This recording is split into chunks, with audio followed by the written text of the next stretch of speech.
Hi, everybody. This is Radio Free Mormon. Welcome to Mormonism After Dark. After a long, hard week, it's good to have a place to come to where everybody knows your name, to coin a phrase. We already have people lining up in the green room. There's a number of things I want to talk about tonight, but you know something? The live chat has been going on since at least an hour ago. An hour before the show starts, the live chat is going. And this is a show that is dedicated to Diamond Dave from Outer Mongolia. So, hey, DG in West Texas. And Hello. Alex the Know-It-All from God knows where. Hi, everybody. How are you doing? doing good. Yeah, I showed up like an hour early, and I guess I got the ball rolling by being the first commenter. I thought other people would have chatted before me, but... Isn't that amazing? Well, you have the number one next to your name in the live chat. I do? I thought it was number 2. Oh, no, It's that DG has number 1. Yeah, it DG has changes. number 1. It's usually DG. Yeah, he intentionally, he'll just post a lot of blather just to have the number one next to his name. Isn't that true, DG? Sometimes. I'm not even sure what that means. What is the 1, 2, and 3? What is that? It's just a ranking of how popular you are in your posts. Like, Okay, that can't the be more right. your posts, yeah. Okay. It's not just whoever's posted the most. Yeah, it's basically what that is. Yeah, whoever's posted the most, and then if you super chat, then it goes by dollar amount of super chat and post. Wow. Okay, Laura's here now with us. Hi, Laura. How's it going? It's going okay. And DFW is with us. How are you? I'm doing great, RFM. I'm Or glad should to I hear call it. you Mr. Mormon? You can call me whatever you want. Except for Well, my name. is free is your middle name? Yeah. Oh, gosh. Uh-oh. There's Tim Rathbone. Cannot be You're in dragged trouble into now, the pot. RFM. Do you know why I keep saying that every time I say your name, Tim Rathbone? Come not between the dragon and his wrath. Tell me. Okay, I think it's from King Lear. Correct. Oh, thank you. Okay, well, as long as I've got Tim Rathbone seal of approval from Bakersfield, I'm good to go. Yes, it was a test. That's all that was. And was did I surprised when pass? read it. What? I was surprised when I read it because then I saw that it was sort of adapted to the last Lord of the Rings movie when it said as come not between a Nazgul and his prey Awesome. It's Remember that the Witch King. of Endor, yes. Is it Endor? No, that's Star Wars. Angmar. No, it's Angmar. Yeah, no. Angmar, the Witch King of Angmar. Angmar. No, I got it before I was corrected. Okay, so thank you. But yes, Angmar. Angmar Bergman, a very famous film director. Oh yeah. It's a true story. Very famous. Very famous. Well, yes. So guess what? On the thumbnail, I am holding not daffodils like last week to herald spring, but a palm Frond. frond. Hans and Frond. Oh my Palm God. frond. You know, that's not the Palm easiest thing to say. Palm frond. But there, Palm I said frond? it again. Pound. All palms for Palm Easter. Sunday. Yes, we'll be having Easter early this year in the Mormon Church. That's the whole thing. I don't know if you guys follow that, but it really is interesting. I know that I've grown up in the church. Whenever I say grown up, I mean, of course, since I was 18. And I've still had a lot of growing up to do, even from the time I was 18, believe me. But lest you think I'm telling two different stories about two different people, a la Austin Fife. No, it's just me. It's just my story. And it's consistent throughout. So having said all of that, I know that there have been times, several times, it's not infrequent that General Conference falls on Easter weekend, which means that Easter is shot to hell and gone as far as any family celebrations. You know, it's like, when are you going to squeeze in the Easter egg hunt? Are you going to do it before the first session, in between? You know, all these things that families have to deal with. And what is going on? So I've known that they've always had it on Easter, but it was only recently, it was not until recently that I realized, and this was courtesy of Rebecca Biblioteca's insight, that You know, when the Mormon Church, when the LDS Church has a conflict between Easter and General Conference, guess which one has to move? Oster. Yeah, it's Easter, because General Conference isn't going to budge. Now, they don't really reschedule Easter, but they certainly don't reschedule conference. Conference trumps Easter each and every time. And the other thing that's brought it more to my attention, I think recently, is the efforts the LDS Church has been making to try and proclaim its Christianness or its Orthodox apostate Christian status. It's been trying to really improve that. And they've been talking about what great Christians they are and how they celebrate Easter. And they don't only just celebrate Easter, they celebrate Palm Sunday now, Insta Palm Front, which is this coming Sunday. They even celebrate Good Friday. The church just helped push through a bill to give people half the day off who work for the government in Utah every year on Good Friday. Starting next year, I believe it goes into effect. So you still got to show up at your government jobs there in Utah this coming Friday, a week from today. Okay, I've been doing a lot of talking here, but all I'm saying is this. I am going to make a special trip to church on Sunday. Yep, RFM's going back to church. You heard it here first. But I have got to see, because the church has been saying we're going to celebrate Easter on Palm Sunday. And they're forced into this position because you can't have Easter at your church when you're not having church, because it's General Conference. So they're celebrating Palm Sunday, and they're going to try and roll in Easter into their Palm Sunday observance. This I have got to see. So I plan on being there, taking notes, returning and reporting, and seeing how that's going to be, because I can't imagine it being anything other than a standard, ordinary Mormon church meeting, maybe with some kids outside waving branches. What do you think? And I'll go to DF first. I'll call on people. DF, let me call on you, and then I'll go around the horn, okay? Is that okay, everybody, if I do that? So usually a lot. Let's take a vote, okay? Since this is an attempt at a democracy here. There were times when I tried to let people just talk whenever they want, like we're at a party. And then there's a lot of talking over. Usually first there's a lot of space while everybody, because you're so well-mannered, you want to not be the first person to horn in. You want to give somebody else a chance to speak first, which means we have 5 seconds of space. And then everybody starts talking at once. And what do you think? Should we just let everybody talk natural or have me call out an order? So calling out an order. Raise your hands, please, because I can't distinguish all the voices from each other. That's 1, 2, 3. I'm raising my hand. What? Oh, 5. Sorry, Laura, you can't vote in this because we can't see you. But I'm telling you, Diamond Dave is keeping his cards close to his vest. Okay, so having gone through that, what do you think? Wait, why don't you, DF? I could say raise your hand if you have something to say, but DF, what do you think? Palm Sunday.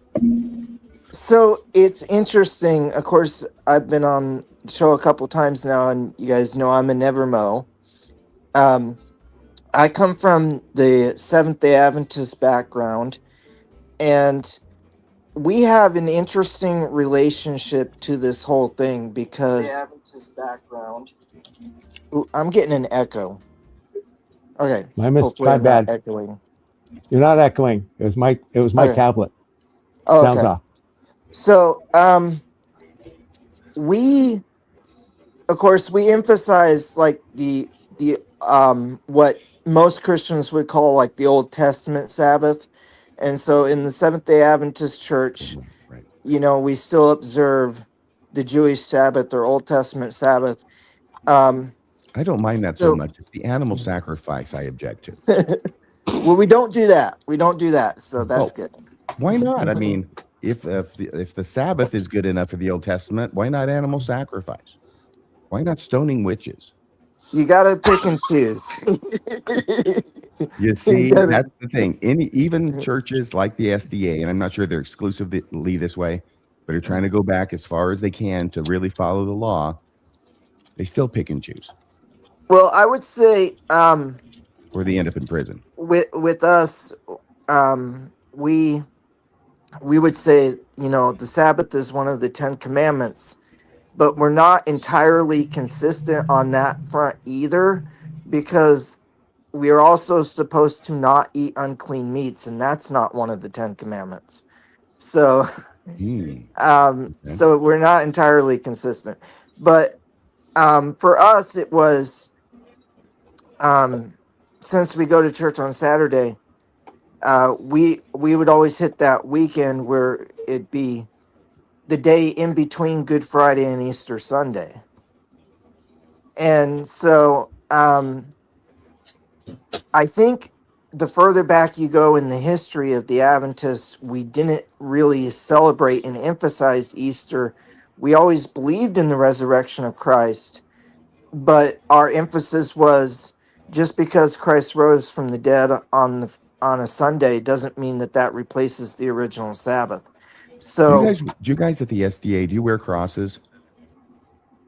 Again, that's the thing that I think has changed over time. We actually originally weren't supposed to wear any jewelry at all. We kind of rejected jewelry altogether. But over time, we've become more and more like mainstream Christianity. And so we're not the only ones. Yeah, it's usually that even though we don't like officially celebrate Good Friday and Easter Sunday, we do believe, of course, in the death and resurrection of Christ. So it's always going to be like that weekend in between, or that day in between Good Friday and Easter Sunday. That's usually what the sermon is going to be about. The preacher's probably going to preach an extra emphasis on the death and resurrection of Christ. Yeah. But we don't take it to like Palm Sunday. We don't do that, or Ash Wednesday or anything like that. So we're getting to those. See, we're ahead of you there in our rush to apostasy. Laura, what do you think? I'm not. I've never been a Mormon. I'm just wondering if they're going to do the Easter egg hunt on Mormon Easter or real Easter. I don't know. My immediate reflex action is to say real Easter, but heaven knows we have trunk or treat when, Halloween falls on a Sunday. Sometimes they have it in Utah, even when Halloween doesn't fall on a Sunday, because they are lazy trick-or-treaters. They need to be going from door to door to collect the pittances in their pillowcases that I used to have to do. All night long, I would trick-or-treat. Okay, but, so what I'm saying is Mormonism does have a precedent. And I'm going to go to you, Alex, here in a second. So it does have a precedent of celebrating a holiday on a day different than everybody else. What do you think, Alex? I cannot hear you, Captain.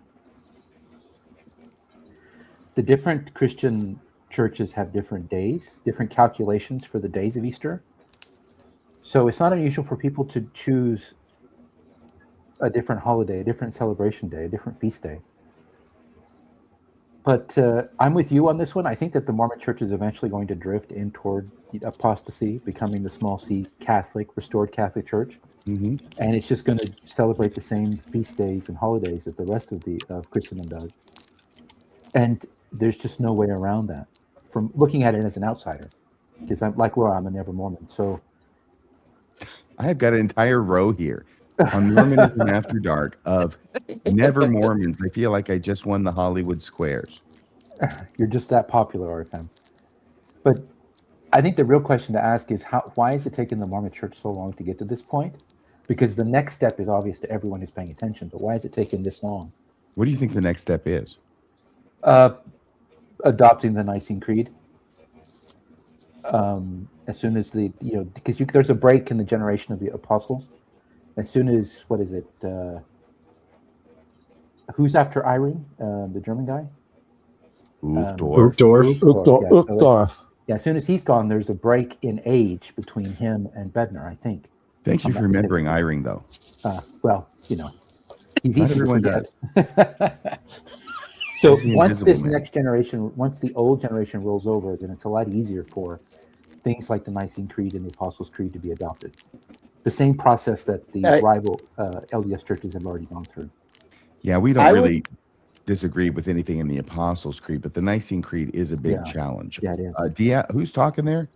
Well, I was just going to jump in and say, doesn't the Nicene Creed affirm the Trinity? That would be a pretty big jump for Mormons. Well, it does more than affirm it. It actually sets it forth and describes it. And I think it does it at the end require belief in it or to be saved. I can't remember. Yeah. I know that's how it's held by a number of old churches like the Catholic Church. At least I believe. Okay, so Tim, what do you think down there? Have you ever been a Mormon? Are you a... Yes. Okay, so we got at least somebody on the show who has a connection with the Mormon Church. What do you have on your lap there? That orange thing? Is that your dinner? This is Jan. He is an attention whore. He is the one that always comes and sit on my lap if I'm working on the computer or building a model. He will come and want all the attention in the world. Oh, so there's other ones that come. But I love cats. I have little stray cats that come and visit me at night when I'm reviewing the live chat. It'll happen tonight, I'm sure. I leave the door open. It's the door in the garage, by the way, just so you know. Not the door to the house. I don't have strays just walking in and out of the house. But the garage. And, you know, I've actually made friends with several of them. They were very skittish at first, some even more than others. But eventually, the kitty treats have won them over, and now they come over for pets as well as eats. Hey, DG, what do you think? Oh, I'm sorry, Tim. What? Tim, I was just riffing on your cat. I didn't really give you a chance to say anything. I apologize. What do you think about Easter? You know, I may be wrong, but I remember growing up in the 60s that we did have Easter. We didn't do general conference back then in the chapel that I remember. It was on television, I think, on Channel 5, KTLA in LA. And now, I think they may have done that because I will tell you, Tim, that up here in Washington, Western Washington, back in the late 70s, which is the only time I watched General Conference on TV, up here, before I went to Japan, was it was broadcast live on the CBS affiliate Cairo, which rumor had it, I believe, was owned by a member of the church. So maybe that had something to do with it. But I don't, because I was talking to my sister about this, and we both of us swear that even though they had general conference, we still went to church on that Sunday. But I might be wrong. But I think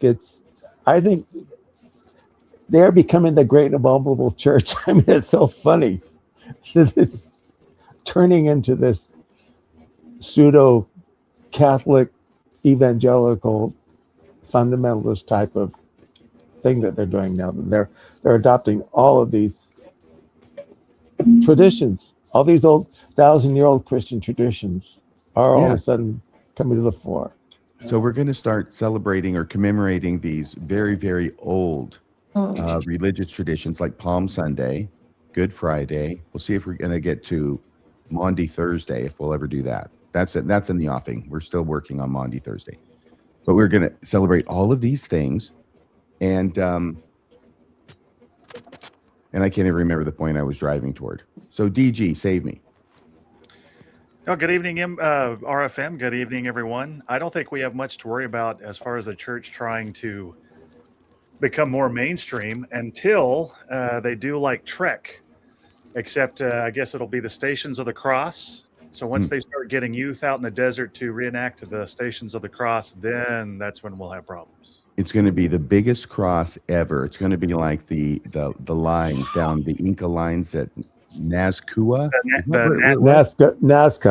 Nazca. Yeah. Oh, yeah. That's how big that cross is going to be, because it's going to be Trek, and they're going to have to go to the 7 points of the cross. Perfect. By the way, I did remember the point I was driving toward. We're doing all these very, very old things and adopting them. Meanwhile, we're also instructing our members to greet each other on Sunday morning with "He is Riz." See, the next thing is they're going to put crosses on chapels. They're going to take the lightning rod and they're going to put a cross on it. That's the next. I think you're right. Yeah, I mean, it's obvious. You know, is it too long to say "He is risen," or is just "He is risen"? No, they is say that he what is the cool risen. kids say? No, I was just trying to emphasize the modernity of that tradition that they're trying to adopt from the evangelical side of things. Yes. While simultaneously going with the Catholics. And I agree. Jesus is the Riz. There's nothing so apostate from any religion that the church will not adopt it now. Brian and Dave, what do you think? I don't think it matters because I don't see other denominations of Christianity ever accepting Mormonism. Oh, right? come on, but we want to 'Cause- be accepted so bad, please. Well, I mean, the reality. I mean, it's like that sounds nice on paper, but at the end of the day, I can't see people like Jeff Durbin, Mike Winger, Greg Locke. Like all these big time evangelicals. They're not going to accept him, and neither, is the following. So, even just kind of your average everyday Christians, you can go and like just see the debate groups that pop up, and even average everyday Christians don't consider Mormonism to be a denomination of Christianity. So they can try all they want, but it's not. I don't think it's going to go very far. To me, it's almost cringy. It's like the nerdy kids in school trying to get in good with the cool kids. Exactly. And the cool kids are going, no, because you're No. still a nerd. It's like As that. long- It's like that Steve Buscemi meme. Hello, fellow students. They're just trying to get in there. Well, I will As- tell you that when it does come between a choice to be made by the church, in spite of everything they say, and this is what gives the lie away, I think. They say, we're this, we're that. But when it comes down to it, General Conference falls on Easter Sunday. What is it that has to move? Easter. It's Easter. Jesus, get out of the way. We got the General Conference bus coming through. So, Well, I mean, the church to is be celebrating fair, Easter. I'm sorry. I was going to say, to be fair, one thing that they could do, and I can see them actually doing, is because conference always falls on Easter, someone somewhere having a revelation that, we should move conference time so we don't interfere with. Yes. And so that Diamond Dave, you may know this already. Do you know how General Conference, both in April and October, are calculated, how they're scheduled? I don't know the reasoning, but I do know that's when they fall. Yeah, I don't think there is any reasoning particular, no scriptural mandate or doctrine or anything like that. It's just whatever the first Sunday is in April, that's going to be General Conference weekend. That's Saturday and Sunday. The same with October. And it goes by the Sunday. So one time out of 4, 5, 6, whatever it is, conference will fall on an Easter in April. Just because Easter moves around, it is a movable feast. Conference is not, though. Not yet. Not yet, and it should be, because that really shows everything, I think. They're actually, this is what I say to people, okay? I already said it once, but I'm going to say it again because I think it's funny, okay? The LDS Church is becoming so, I'm going to start again. The LDS Church is becoming so Christian that they celebrate Easter a week before everybody else. Well, it's the same thing that happened in 1890 when they became so American, uber patriotic, to prove how patriotic they still are than a regular American. They're going to overdo the Christian thing now, and it's just to the point of absurdity. Has anybody seen about the cross on Temple Square? Yes, It's at an angle. But Yeah. it's still there. I don't think there's I never heard anything about the cross not being allowed. Excuse me. In the LDS Church, I never heard it taught that the cross was okay to wear as long as it was at an angle. Well, it was David As long as O. he was McKay. carrying it, not hanging on it. It was okay to wear a cross up Right. until it was okay to wear a cross up until David O. McKay, and McKay was the one who kind of kiboshed, told members not to wear crosses. Yeah, he really had a hard on against the Catholics, that David O. McKay. Yeah. Irish is as Irish does. So, okay, so we've got that. Now, is there anything anybody wants to say about that before I continue? Just that for probably about a year after I kind of decided and saw that I no longer believed that the Seventh-day Adventists had the true interpretation of the Bible. For about a year after that, I kind of became evangelical in my theology, kind of non-denominational evangelical. Yeah. And I eventually kind of moved beyond that too, though. But I think that as long as there are certain things that, as much as Mormons or LDS or whatever want to be accepted in the broader Christian community, there are just certain things that are just always going to be that barrier. You can celebrate as many Easters as you want, Palm Sundays, or whatever you want, but if you're still referring to the president of the church as a prophet, seer, and revelator, Yeah. I think that's going to be a sticking point for most mainstream Christianity. You know, there's just certain things that you're not going to be able to move past. The Bible does have some pretty good warnings about following false prophets. And Deuteronomy so as long 18. as everyone sees him as a false prophet, it's going to be a stickler. So He is false as water. I But, you know, I shocked was when I learned that Mormons had a prophet. I was shocked. Laura, what? But I was shocked when I learned that Mormons have their supreme pontiff is called a prophet. That's shocking. Roots into Old Testament. Now I know that there's a couple of people called prophets in passing in the New Testament, but these are really Old Testament roots. I know, but it seems blasphemous. I'm not Christian. I've never been Christian, but I'm familiar with Christianity. And it just seems somewhat blasphemous from a Christian perspective. Well, can I ask you a question, Laura? I'm putting on my missionary hat. I went to Japan, but I'll translate it in English, okay? If God spoke to his people by prophets in Bible times, wouldn't it make sense that he would use the same method to talk to his people today? No, Yeah. not after the sacrifice of his only son. That put Why an did end to that take that. did that take all the lines down when Jesus got crucified? That didn't take all the lines down. That took the need for a specific functionary, which is a prophet, down, though. Well, then how is God going to communicate with us? Through the Eucharist. There are other ways outside of prophethood. There are ways of maybe inspiration, not direct communication, but Christ was the break in the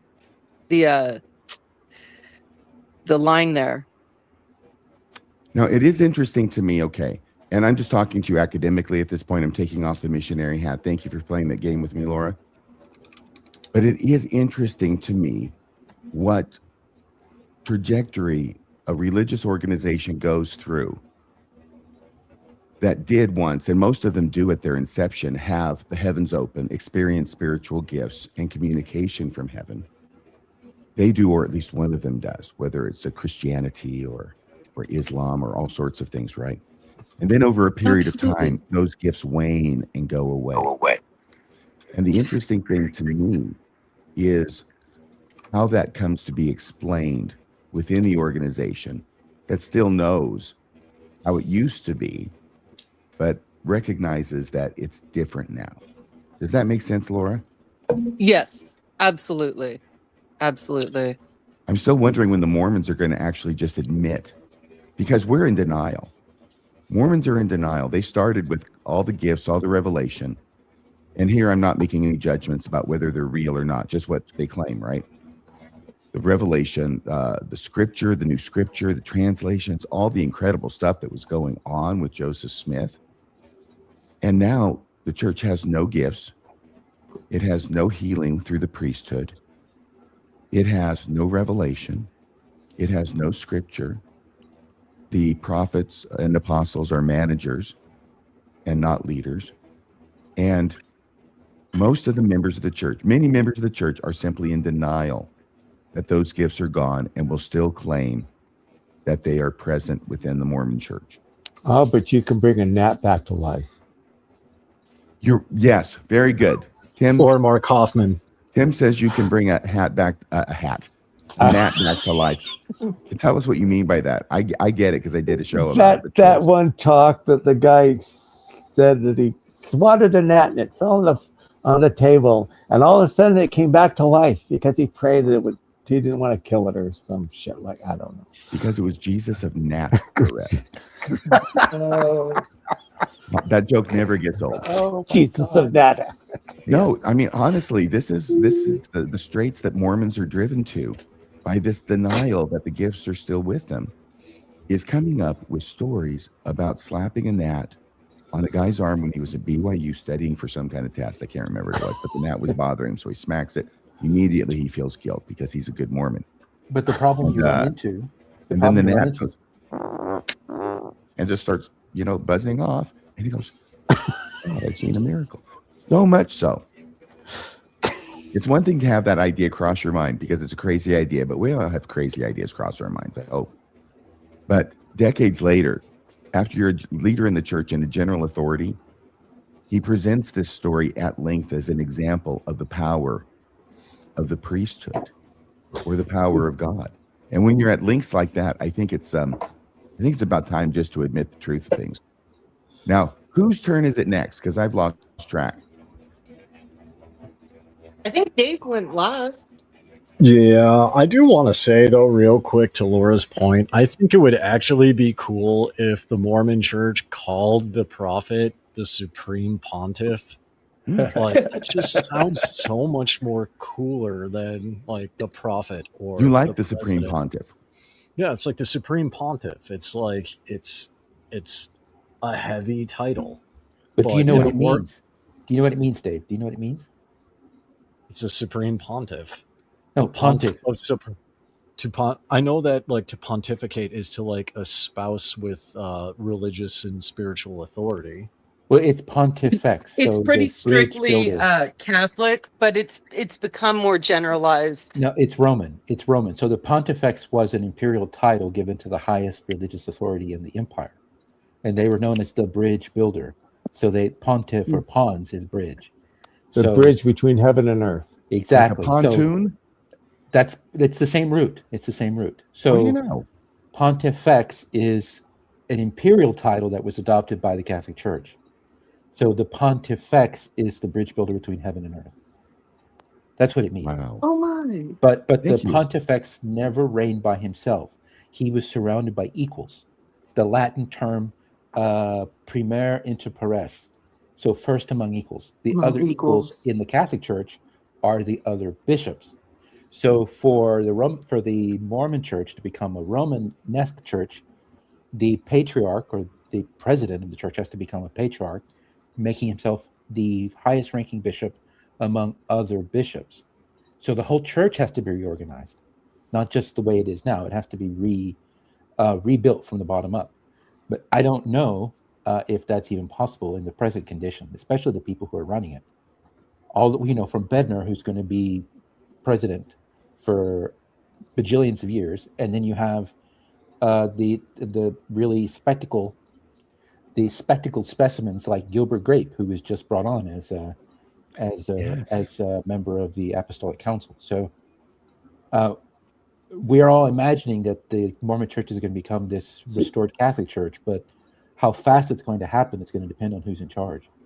That's why everybody was adopted to Joseph Smith up until I think it was Lorenzo Snow said no, we should adopt each other to families, do family sealing, because everybody was adopted to Joseph Smith because he was the one who would stand at the gate and at the veil and let people through. Because he was the Pontifex. He was the yeah. Which Mormons symbolize, I think, by capitalizing the P, the first P, the beginning P in prophet. Correct. He is the I think going back to RFM's original point, what it seems like to me, what you were saying there at first, was that the church today is very different than the way that it started out. And I think that the church would be more interesting if the modern prophet would go back to some of the Joseph Smith things, because when Joseph Smith saw those papyri, right, he said, there's the book of Abraham, there's the book of Jacob, or was it Jacob or Joseph, whatever it was. Joseph, Joseph. Book of Joseph. That he never got to do. He never got to translate that book of Joseph before he died, right? Correct. And he never got to finish translating the Kinderhook plates before he died. Or the Bible. Or the Bible. He never finished his revision of the Bible. Well, he finished it several times, actually. The only thing he ever finished was the Book of Mormon. In other words, he declared it finished. and Well, then went back he and did. doodled with it some more. Yeah, he did. He did make changes all the way through from Genesis to Revelation. So I just heard that most people in the church say that he didn't actually finish it. So I guess maybe there was more to be done. But Oh, definitely there with the was. As Kinderhook Joseph Smith plates. kept coming up Yeah. with new doctrines, there was always more work to do on changing the Bible. Can you imagine if he had lived into his 80s or 90s? You know, Well, if you want, he removed Song of Solomon from the Bible. He He said it removed wasn't that book scripture, altogether. so he Yeah. said he essentially, was. yes. The best books. Okay, now I want everybody to know. Hang on, Well, because I got to introduce somebody. Hang on a second. I got somebody new on the screen. Jennifer Aniston is joining us. Jay Aniston. Ashton. Oh, it's Ashton. Ashton. Ashton Kutcher. Jay Ashton. Hello. I was like, Jennifer Aniston. RFM Jennifer? can't read. Hey, how's it going? I read in an exciting way. Jay, how are you doing? Fine, how are you? Just great, thank you. Are you calling I from was your bathroom? watching and I saw a join link. I was like, wow, there's no vetting process at all here. None. This is one of my rules, though, that you can't call in from the bathroom. Oh, okay. Well, I was watching in the bathroom, but I came out of the bathroom to join. So, Because we want to keep it moderately clean. And you know, it's Since open. when? Here's the thing: the only gatekeeping function that there is who I put up on the screen. And so far, I put everybody up on the screen who shows up. Now, there are some people who might want to come in who I wouldn't let in, but that number is very, very small, and you would never know about it. It would be a JH. No, I'd let him in. Oh, okay. Oh, yeah, that would be fun. Short Yeah, stack. absolutely. Can you imagine the number of thought terminating cliches short stack would spew in the It'd span be of 2 hours? That's Jennifer Aniston. Anyway, And I don't even know what that means at this point. RFM, move the chat so we can see Ashton. Hey, Ashton, can you move over a little bit to your right? am I right? You're right. Over here? Your other right. yeah, that right. Yes. How many No, times the other is one. my The other life one. had in dance class? Go to your right. Go to your right. Your other right. The other Oh, okay, right. my other right. Yeah. There you go. Thank you. There you go. Just gonna scoot over a little bit on the John, okay? So we don't want to cause anything terrible to happen. All right. Okay. Or you could move your screen a little bit if you wanted. Can I move it? I don't know. It's in your house. I mean, is it in the wall? I think can you move it. have to move him, RFM. Well, RFM, you can move it. No, I mean the camera that's on you. There you go. You moved it.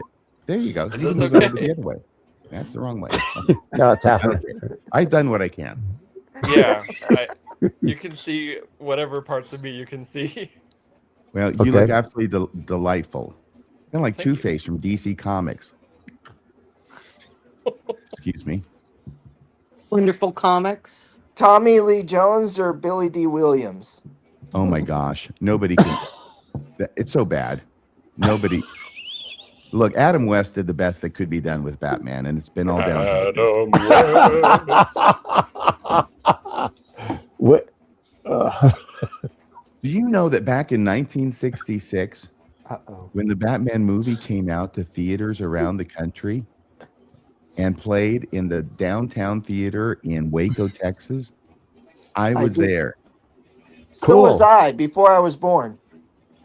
And it was Okay. on Tuesday and Thursday nights. Remember that? We got it twice in a week. I just No, love I that. didn't, but I remember that color was such a new and fascinating thing that it was always Batman.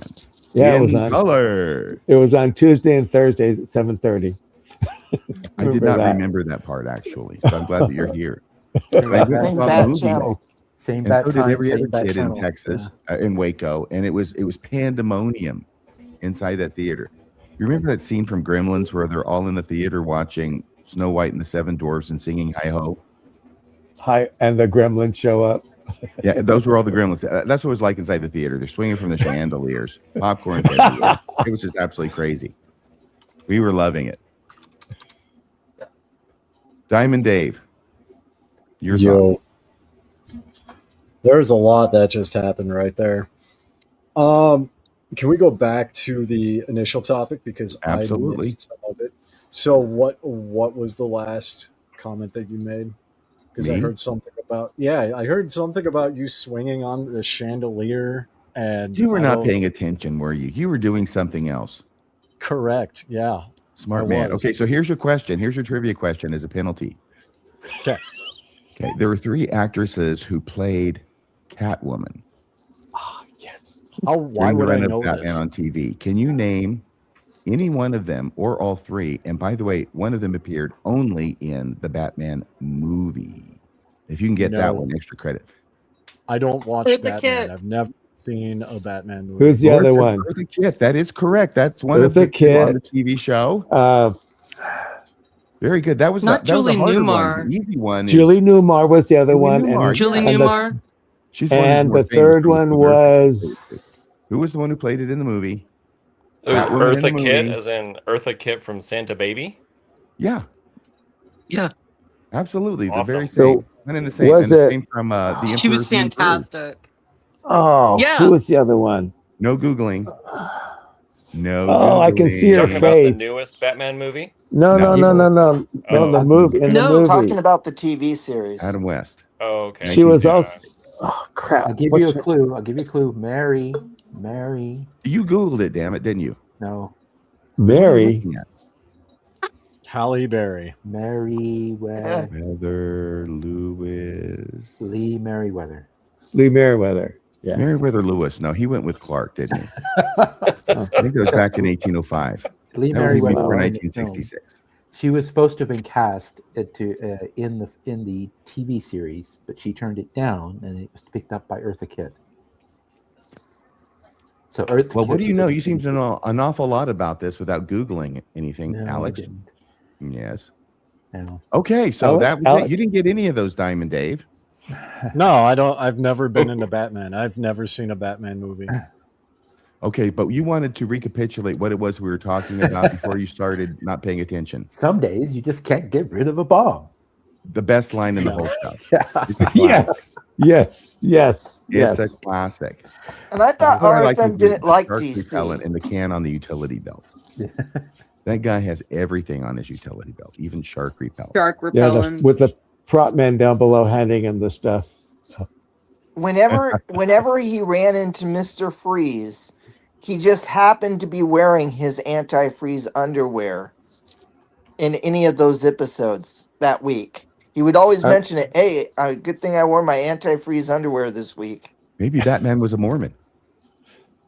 I remember going to Cheviot Hills Park, and they'd shoot it there, and you'd see them all set up, and you see the prop man handing him the stuff beneath. It was so funny. That is And then funny. Hey, can I ask you a question? Did Sure. your cat change color? Because I thought it was orange before. We have 14 cats, okay?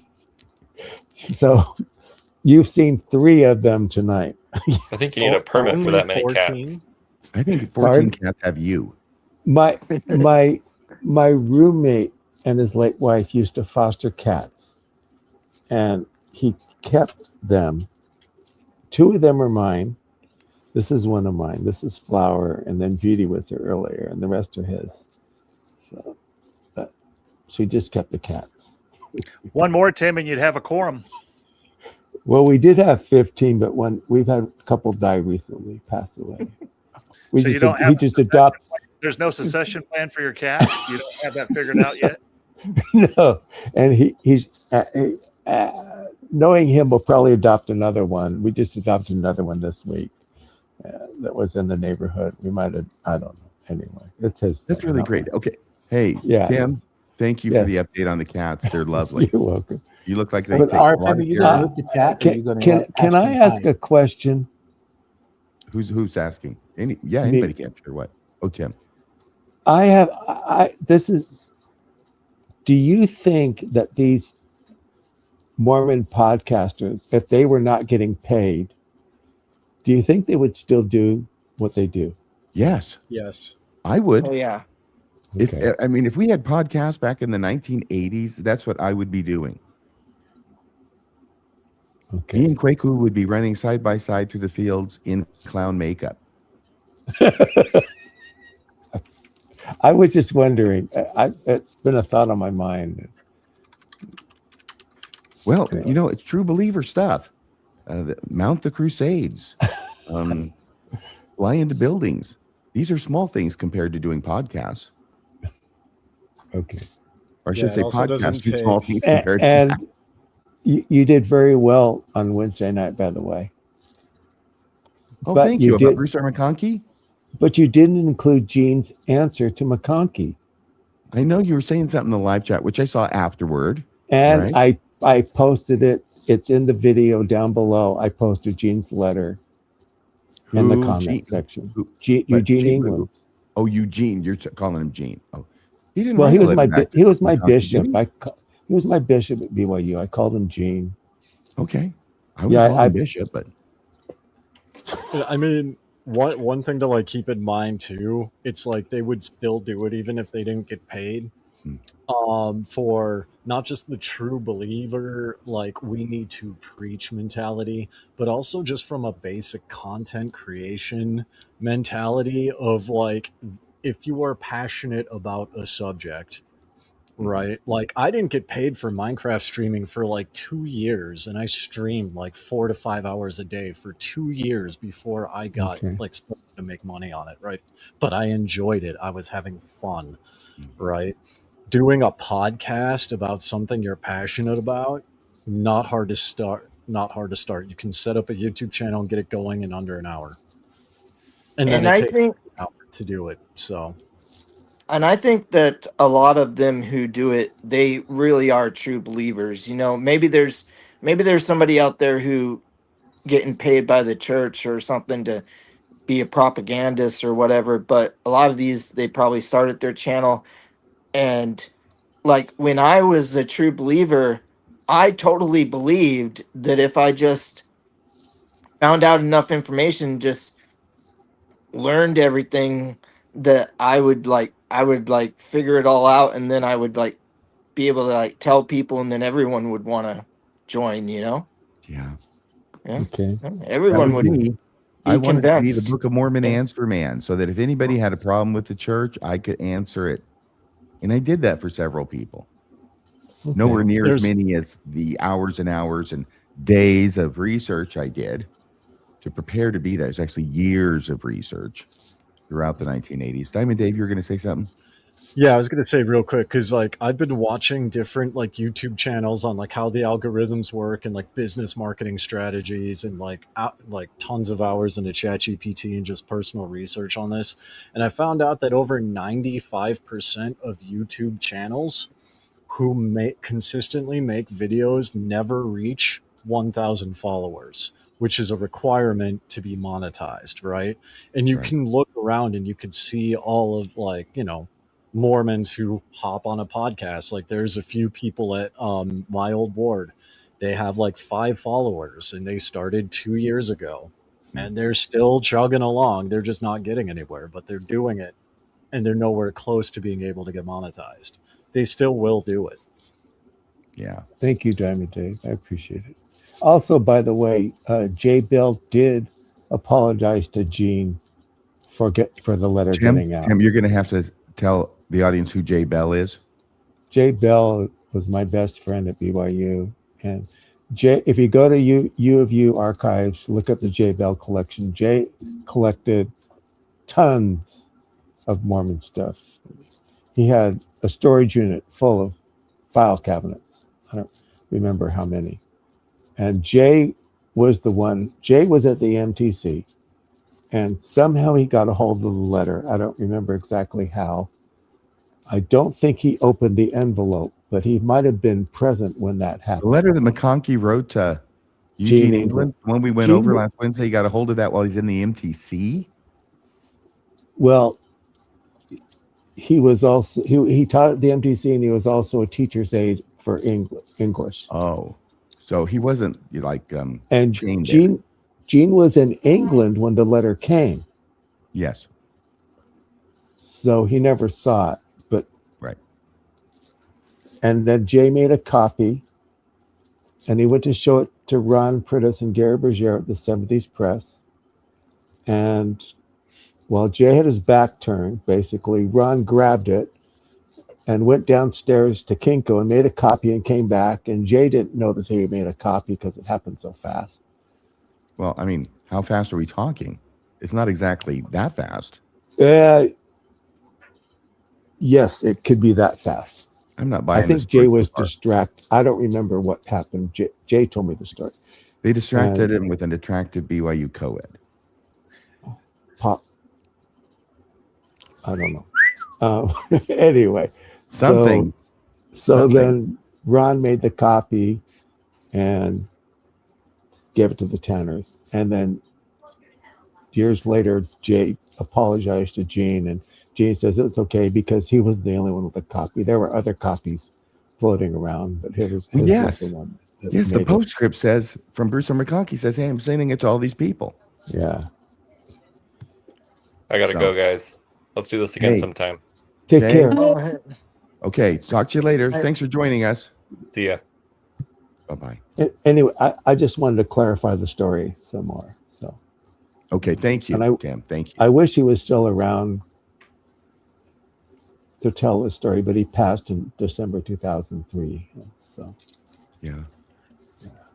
Ashton was probably upset because you kept him hidden behind the chat window. You're kind of upset. No, I hope he was okay.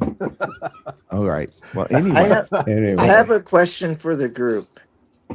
My question for the group is, how do you talk to family members about no longer being a believer anymore? Okay, well, we'll skip Laura and Alex on that. And I guess we'll go to DG. Diamond Dave, you fall into that category, sort of, don't you? And Tim. No, not. I can jump in real quick because in my case, no. My parents were not Mormon. They did not even know I joined the church in the first place because I joined in 2020. And my mom, who I kind of stay in contact with, like, I don't even know where my father lives. But I haven't talked to him in years. But my mother knew that I went out to Provo, Utah, because I got promoted at work, which is true. She did not know the other part of the story, that I joined the Mormon Church. So in my case, it does not apply because none of my family were Mormons. I was the only convert on either side historically, going all the way down. And they didn't know you joined. Correct. So you didn't have to tell them you left. There's nothing to talk about. Okay, what do you think, DG? So Laura and Alex, they've never been Mormons, so it doesn't apply to them, but you can certainly throw in if you want. But let's go to DG and then to Tim with this question from DF. What was the question again? I was not The paying question was, how do you talk to your family about you not being a member and believing the Mormon Church anymore? Well, in my case, not Mormonism, but basically the same idea. Yeah. DG. Is this for an X or an O? He got it. He got the reference. Well, let's see. My father, well, both of my parents were taking my sister to a young women's camp in northeastern New Mexico, outside of Las Vegas, New Mexico. My father was in a car accident. Actually, the whole family was in at the time, except for my brothers. They were in a car wreck. Killed my father. So my father died taking my sister and her friends to young women's camp in New Mexico. When was this? That took my sister out of the church right away, and it also DG? took. Yes. DG, I'm sorry. When was this? How old were you? I was 20-something. It was back in 92. This was back in 1992. So my sister and my brother, that did it for them right then and there. They're out. They're, no more, nothing to do with the church. I doubled down. I stuck it out and, stayed TBM until 2 or 3 years ago. My mom is now undergoing deconstruction herself and has been for about the last year. And it's been very interesting talking to her about things because what she's revealed to me about, some of the things that happened when I was little and during my upbringing. But as far as talking to her about the church, I've been very careful because my exit and departure from the faith destroyed my marriage. I wouldn't say it destroyed my life necessarily, but it certainly hasn't making things easy. And so when it came time to talk to my mom about some hard facts, I was very reluctant because I don't want to destroy anyone's belief if that's where their community lies. And for my mom, that's her community, is all of her friends through church and Relief Society and all of that. So I've been very careful to point to her that, the church isn't what it appears to be, but if you find that community worth going to and you support it and it supports you and that's where your friends are, I have no problem if you go to church, Mom. That's fine. I don't care. I'm just letting you know I'm out. I have no more to do with it. I'm not spending any more time wasted on it, and I'm not going to be working in the temple anymore. I'm not going to be paying 10% of my income to it. And oh, by the way, I'm getting a divorce. So, these are hard discussions to have, but my mom is discovering on her own basically the same process that I think a lot of us went through in our deconstruction.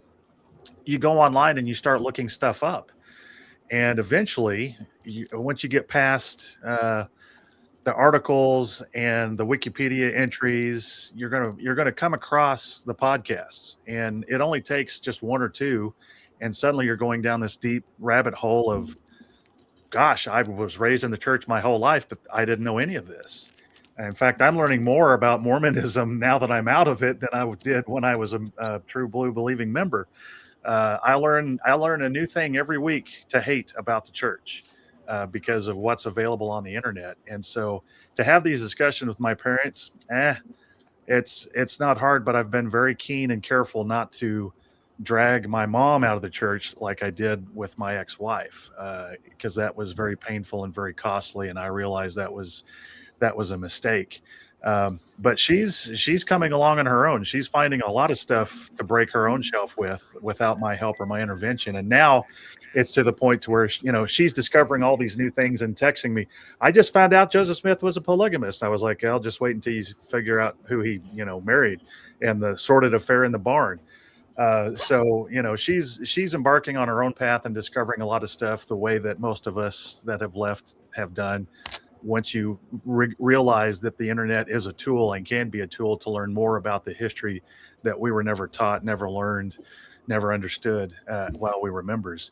But it's still difficult. I read the Reddit posts along with most everybody else, and I feel for those people that post, I'm 18, or I don't want to go on a mission, or how do I tell my parents that I went out of the church? And I don't have a good answer for that. If you're legally not an adult, I think you're kind of out of luck until you're out of the house, kind of a thing. And I know that in Utah, that can be a big deal, to be ostracized by your parents, by your family. You'd be kicked out of the church.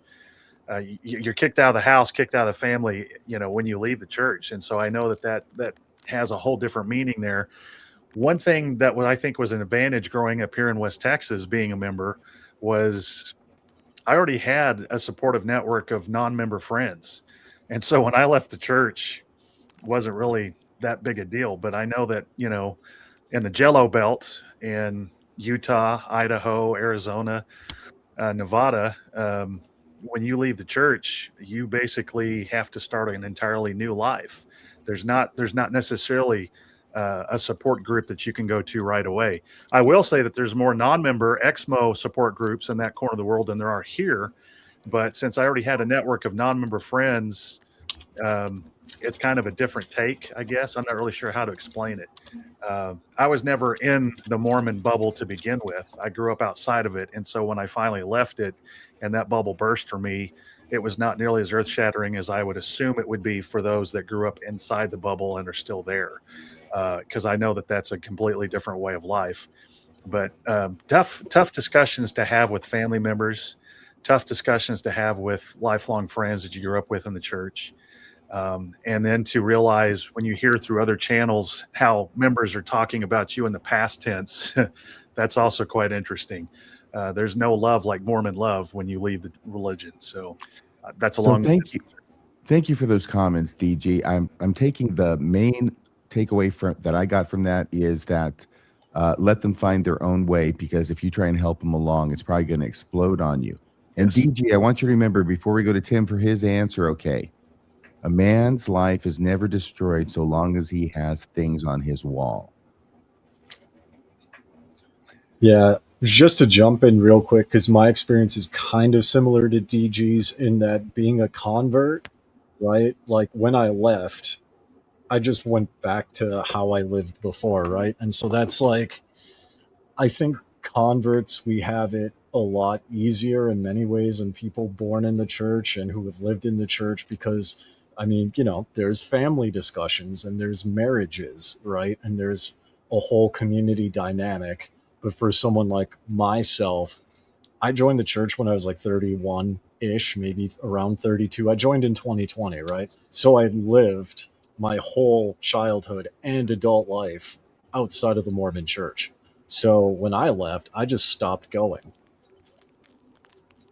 so it's easier in that case than for many other people in the chat who they still have family in and friends in. And when they leave, they don't have friends that aren't Mormon, Yes. And before we go to Tim, we will get to you, Tim, eventually. Stream Mormon says the church is almost your total support system, including your community. Yeah, it is very, very difficult, especially where there's Mormons everywhere, like in Utah and along Morador. Yeah, that's got to be difficult, much more difficult than what I had to go through, for which I'm grateful, but realizing it can be a lot more difficult for others, like it was for DG. Tim, what do you think? Okay. I was born in LA, Santa Monica. Okay. So I grew up with a father who wasn't active and a mother who was very active. Okay. I'd call my mother a woman's liver. She was very progressive in her ways. Both my parents were. They were Roosevelt Democrats. My mother worked for the senator from Wyoming during World War II, and my father worked in, Marriott had these Senate hot shops. They're little restaurants in the Senate building. My dad worked in one, and that's where he met my mom, and he met her at church in Washington, D.C. The Marriotts paid for my parents' wedding. I didn't know this until their funeral. I found out a lot of stuff. Anyway, so I went to church, and our Sundays consisted of going to church and then going out to the desert to fly sailplanes or airplanes on a Saturday or a Sunday. And we weren't that steeped in Mormon doctrine growing up or anything like that. I mean, I went to Sunday school, I went to primary, I went to mutual. And I come from a polygamous background. My mother's parents were come from polygamy. So I knew about polygamy. I know Joseph Smith practiced polygamy by the time I was 12 or 13. My grandfather told me about it. I spent my 11th year with my grandfather, and I don't know if it was Kimball or Harold B. He was a patriarch. He was a bishop for 20 years in Kemmer, Wyoming, and then he was a state patriarch in Cheyenne, Wyoming. And while I was there, they had a state conference, and I don't know whether it was Harold Bealey or Spencer Kimball came to stay in the house while they had state conference. And they told me a bunch of stuff. My grandfather was really upset that they took the lectures in faith out of the Doctrine and Covenant. That's one of the things that bothered him. And he looked at me one day and he said, "Timmy, you need to find out why this happened." And I've always been curious. I love history and airplanes and things like that. And church history and American history are very important to me. My great-great-grandfather was Chaim Solomon, who financed the American Revolution. So I go back in the country a long ways. And my Mormonism. What are you doing living in Bakersfield? We'll get there. No. Well, hopefully not tonight. I came here because of a job, and my boss died during COVID. Okay, so you're stuck there? I'm stuck here. Yeah. So how does this relate to DF's question? If you were trying to answer it, I don't know. I'm getting there. Okay. Well, we're taking a long way around, and we've only got. You take whatever way you want. You just enjoy the view. Okay. So it wasn't traditional, and and then I had all kinds of questions. I'd ask my teachers about them. I asked people at church about things. questions about. My father would get upset at me when I asked questions. Didn't like some of the questions I asked. And then at 19, we moved to Colorado Springs. I went on a mission to Germany, and I kind of got sold in the church then. You become a missionary. I'm very enthusiastic. I enjoyed my mission. I led my mission. I really don't have any complaints about it. I got to learn a Who was language. your favorite companion on your mission? Tim, that's what we all want to know. Probably Brother Boss is Das. Hey. Probably Brother Schaub, because he was a fellow Californian. I was actually just kidding about that, Tim. Oh, hey, Tim, can you hang on just a second so we can greet Moon J. Castro? Hi, Moon J. Castro. Hey. How are you doing, Moon J? And there's Brittany the Apostate who's joining us as well. Hi. Hey. Hello. It looks like Brittany is outside a church building that she's about to tag with graffiti. I just want to say you guys are doing an awesome job. Well, thank you, Moon J. Oh my gosh, that wasn't working too well. Moon J, thanks for popping in. He tried to pop in last week, but he didn't even get that far. So maybe with some practice, he'll be able to join us a little longer. Hey, Tim, let me ask Brittany. Brittany, how are you doing? I'm doing good. I finally found a spot that was quiet enough to hop on. What's going on there? I have a busy house. I live with a lot of people and pets.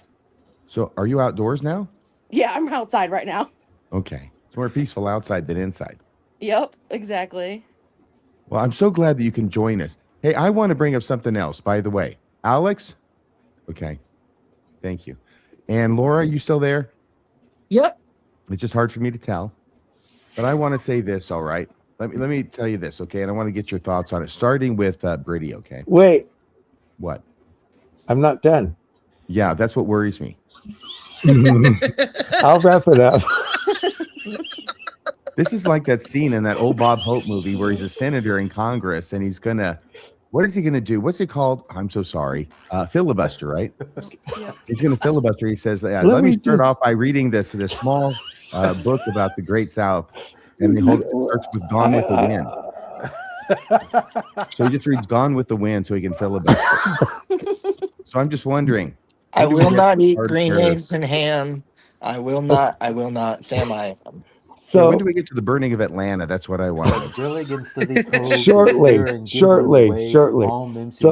then so I went to BYU, and while I was at BYU, I worked in the BYU archives, and I would spend 1 or 2 days a week going to the LDS archives and UU archives and reading diaries and letters, doing a lot of research, with questions I had to find answers I wanted answers to.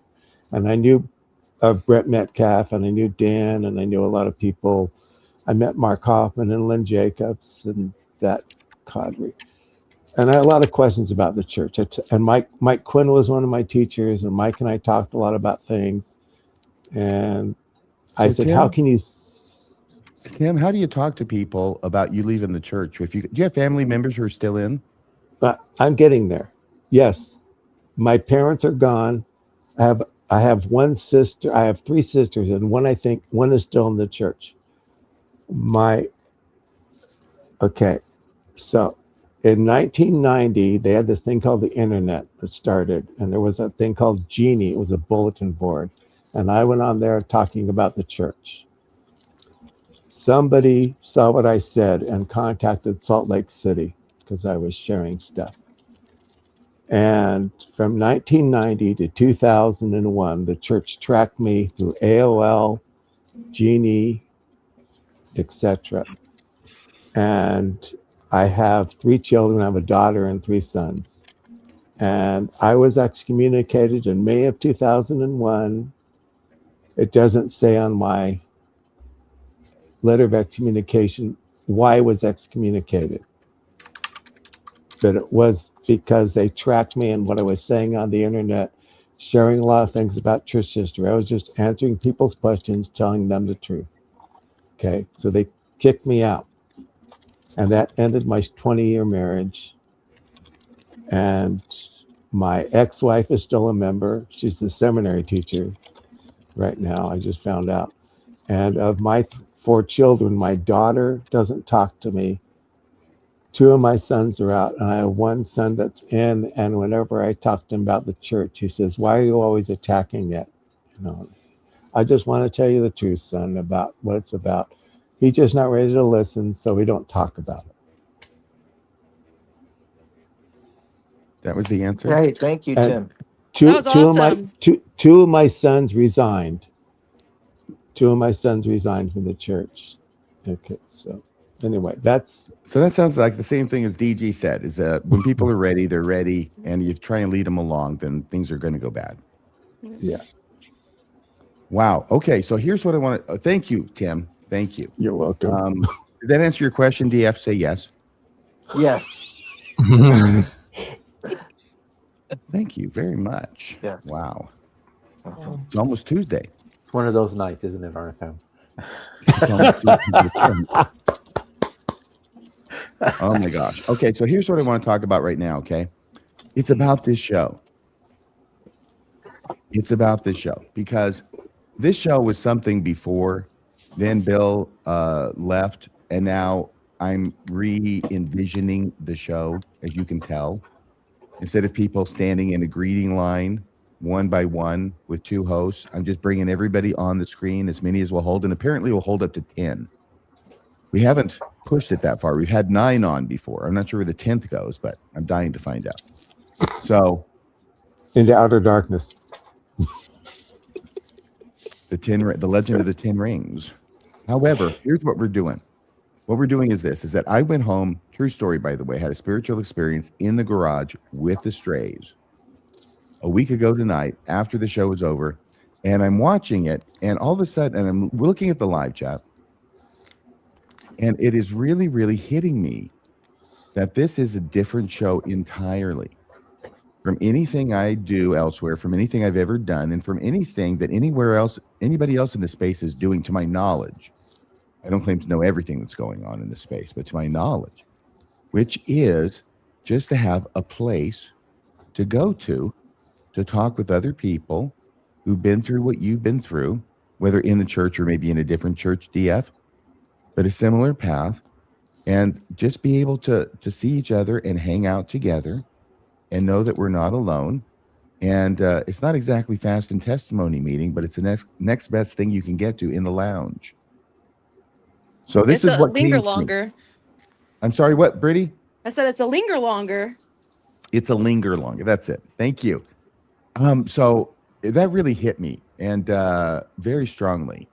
And then I started looking at the numbers, and the numbers are atrocious. Now, if I were the Mormon Church, I would tell you that we have more views now than we ever had before. Wow. But that would be a lie, okay? What's really happening, it would be an easily detectable lie, but so are most of the lies the church tells. Anyway, we're about half of what we were before. It's been going down. Usually when Bill was here and we would take people, and I'm not chalking this necessarily up to Bill. Some of it definitely has to do with his absence, I'm sure. But we would be between 6,000 and 7,000 every week. Sometimes there'd be a special deal. Maybe it'd be bigger, but 6,000 and 7,000. And the last 2 weeks, before last week, it was basically at 4.2.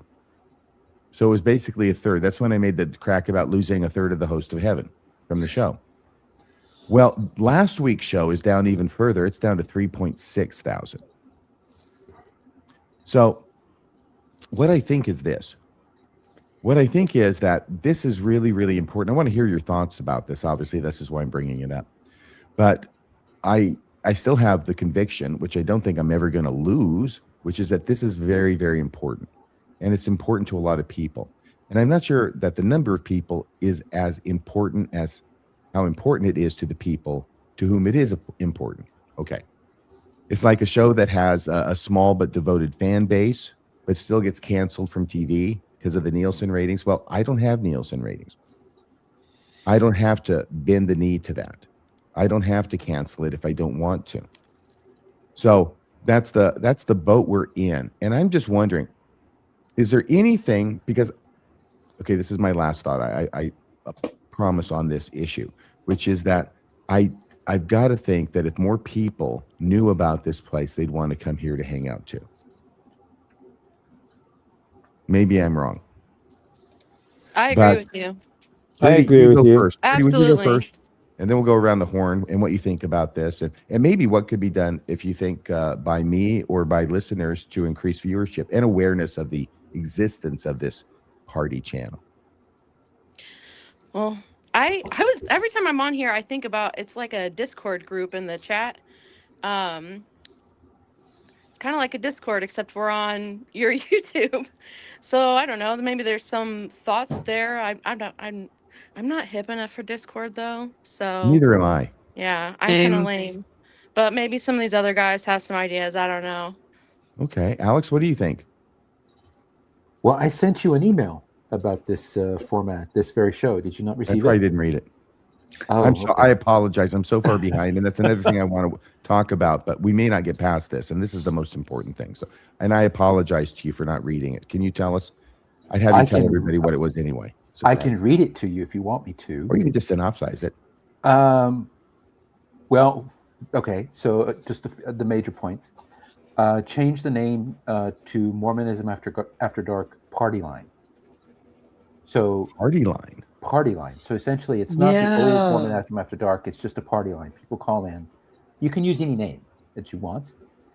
Then rotate 3 regular co-hosts alongside yourself, RFM, and call it the co-host calling or something clever.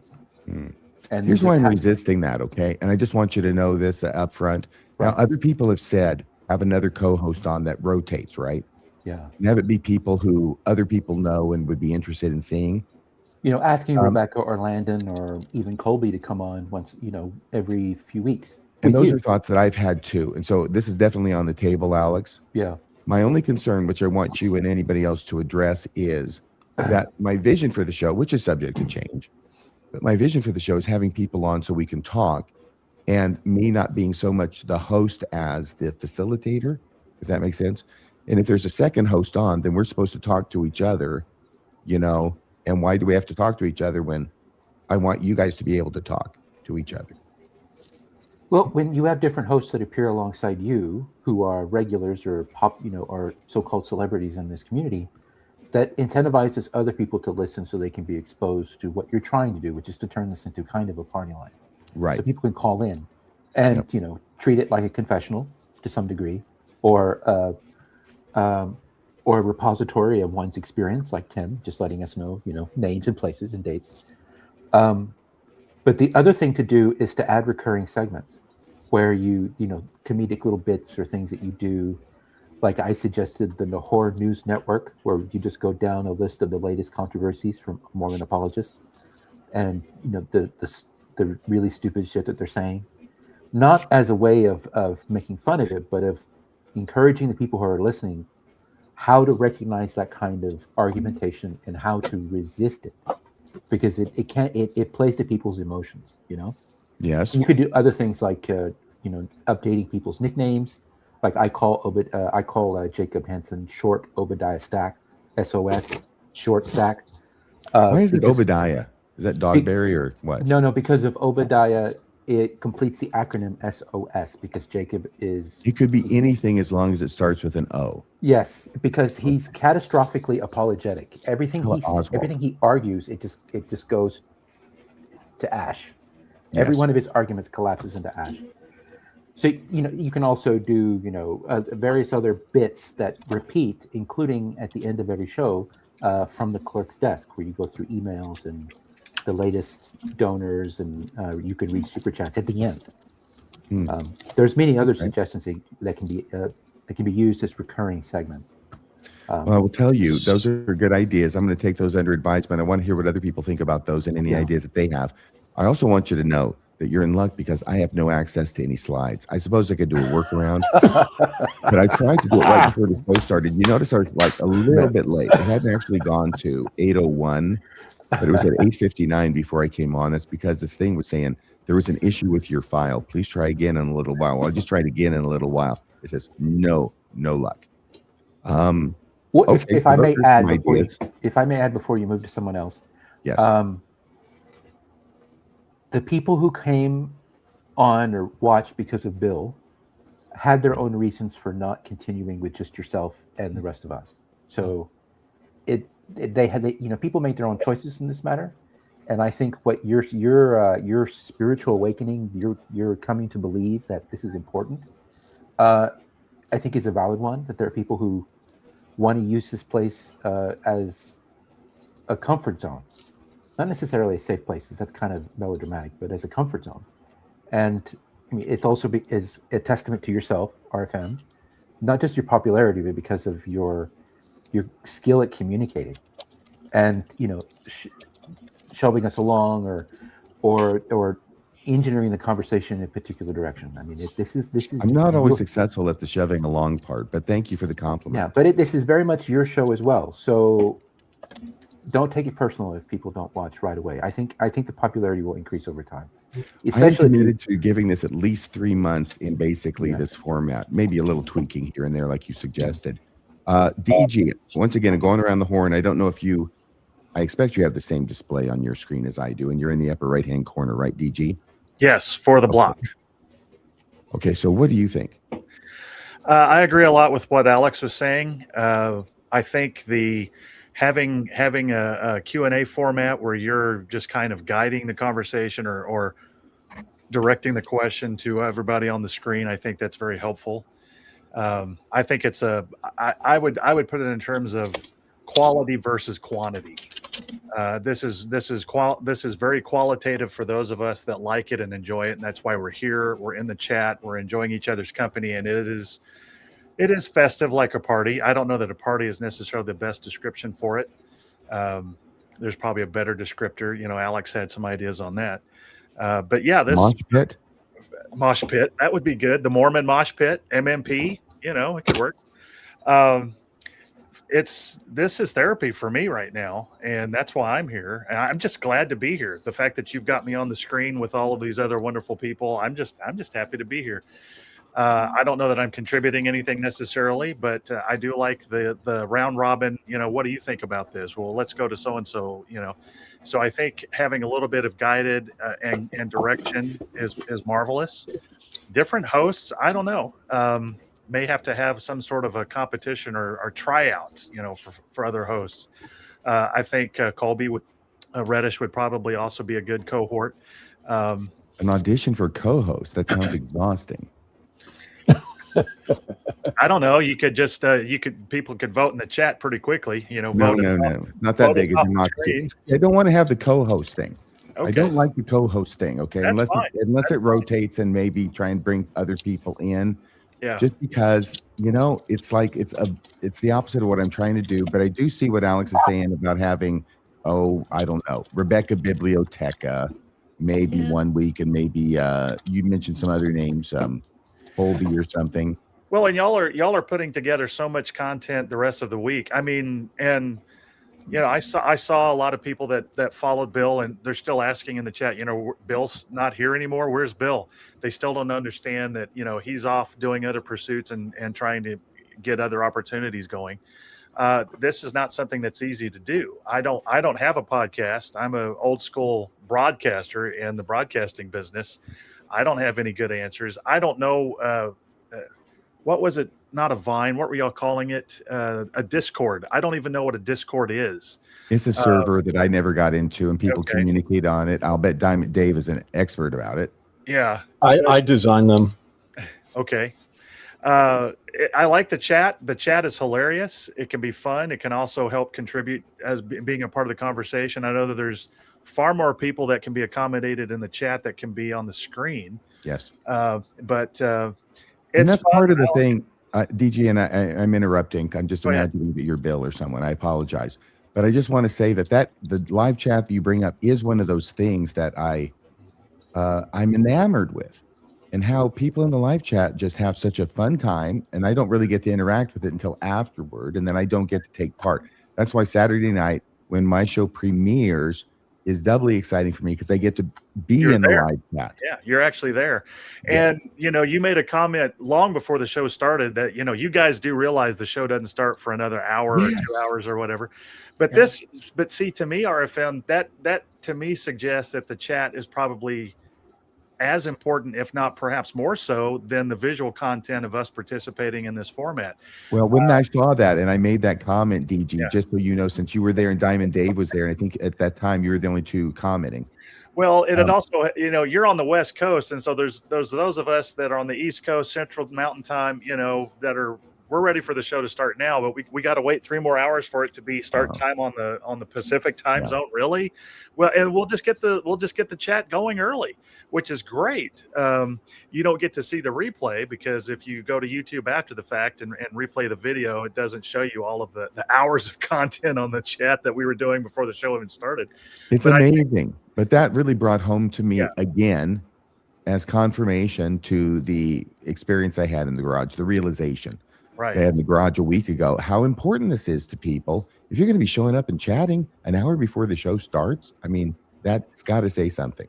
And, maybe I should look into this Discord because the chat to me, so we had a thing in the early days of the internet in the 1990s, we had what was called IRC, the Internet Relay. IRC. Oh my you remember God. IRC?